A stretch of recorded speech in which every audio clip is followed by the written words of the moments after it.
Hey guys, what's up? Good morning. So, tagal na natin walang car wash. Nag-uulan. So, yun guys, quick checks lang during your day before you start, before kayo umalis ng bahay. Usually, mga visual inspection sa car, di ba? Check if anything's odd, mga belts, or if you see anything. And then, of course, washer fluid, pina-check yan. Radiator na coolant, pina-check din yan. Brake fluid, pina-check din yan. Visual inspection.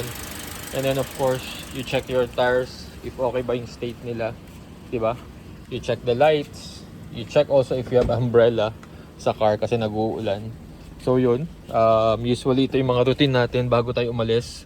Let your car start for few minutes para mawala yung temperature na indicator na cold siya, para ma-reach niya yung temperature na okay na siya. I mean, hindi naman necessary, but then yeah, pet peeve ko kasi yon yung mga nag-i-start ng car tapos diretsong alis na, especially sa umaga. So yung mga fluid kasi 'di ba parang umano yun eh, it went down tapos yeah, kailangan ng a little push. So yun lang naman sa akin. And then of course, binubuksan ko muna yung AC na fan para lang ma-out yung mga air din sa mga ductings na kasi syempre nag-overnight or if ilang araw na, para mawala lang yung amoy. Tapos I open the windows before I turn on the AC. So once everything's good and set, 'di ba? Na-check mo na lahat. That's when you go.